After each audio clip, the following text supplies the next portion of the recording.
누가복음 말씀입니다. 오늘부터 누가복음 말씀을 함께 읽고 은혜를 나누겠는데요. 오늘은 1장에서 4장까지입니다. 먼저 누가복음의 전체적 개요를 짧게 살펴보면 누가복음의 저자는 누가이고 저작 연대는 주후 70년대 후반부터 80년대 초반으로 보고 있습니다.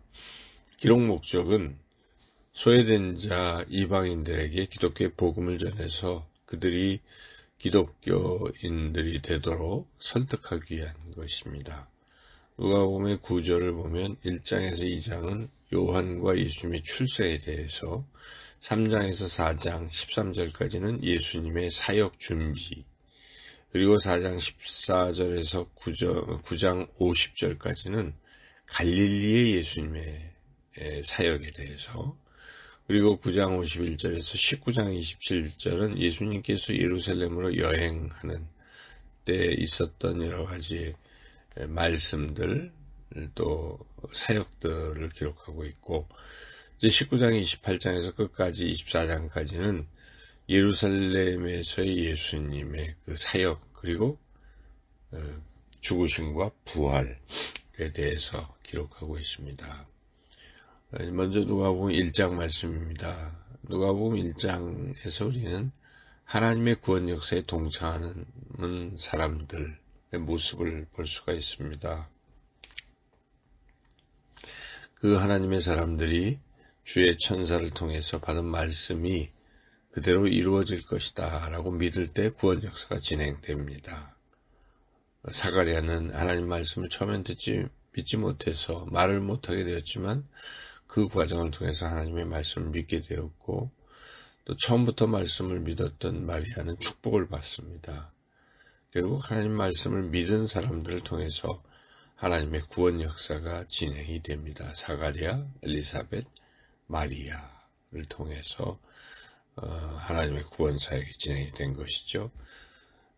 특히 또 이제 엘리사벳과 사가랴와 마리아는 성령 충만함을 받았습니다. 그래서 예언도 하고 하나님을 찬양했습니다.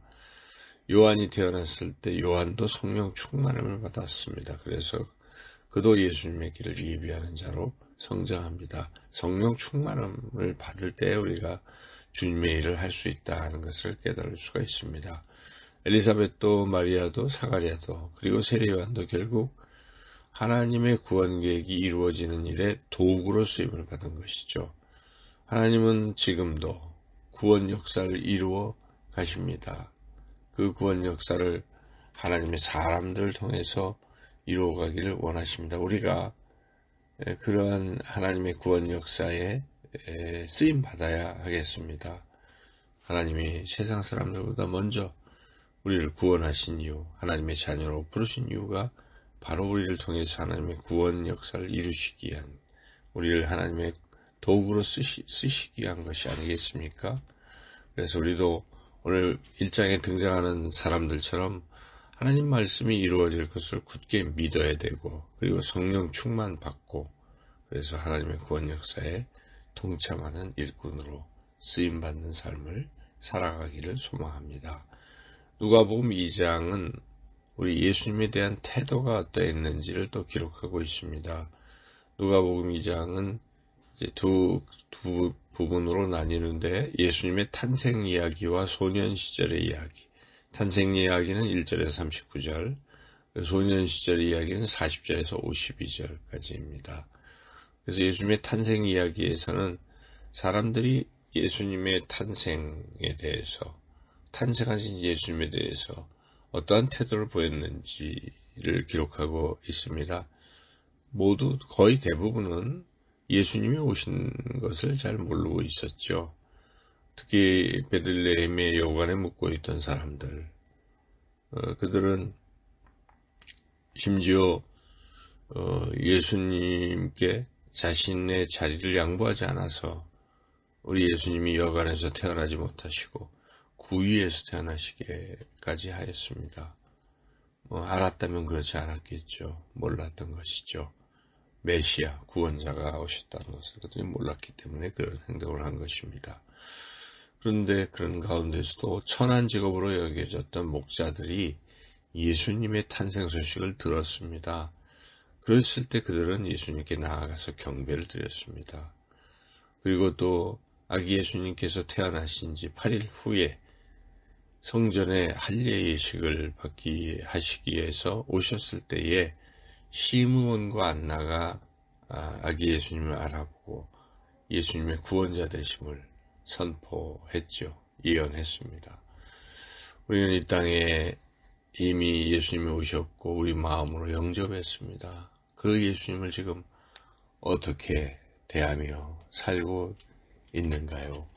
예수님을 항상 우리 안에 계시는데 우리가 하루의 삶을 놓고 볼 때 과연 그 예수님을 어떻게 대하고 있는지, 진정으로 예수님을 하루의 삶의 주인으로 모시고 살고 있는지, 아니면 예수님이 내 안에 계신 것조차 생각조차 하지 않거나 느끼지 못하고 살아가고 있는지, 혹은 예수님이 계신 거 알면서도 내가 주인이 되어서 스스로 그 자리를 차지하고 있는지 생각해 봐야 하겠습니다.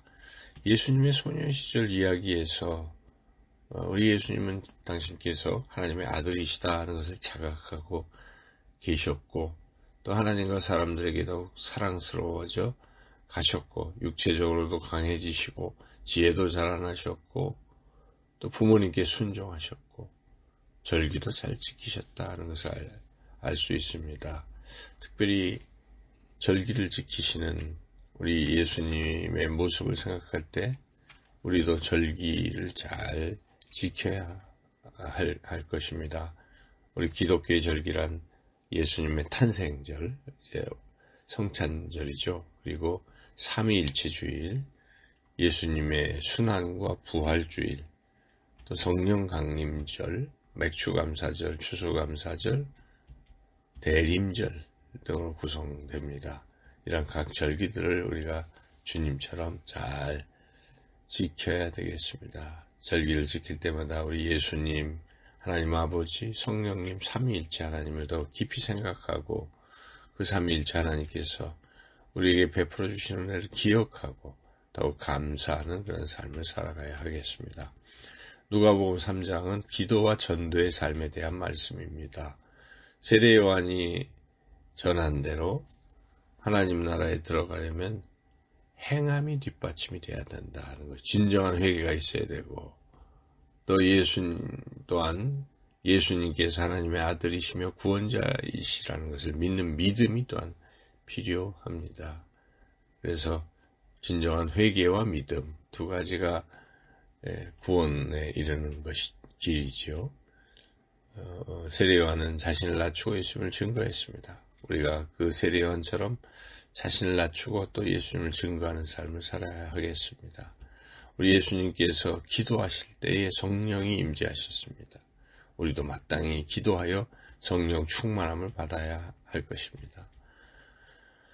죄를 회개하고 예수님을 믿고 하나님의 자녀가 된 우리는 예수님처럼 기도하고 성령 충만 받고 세례요한처럼 자신을 낮추며 예수님을 증거하는 그런 삶을 살아가야 하겠습니다.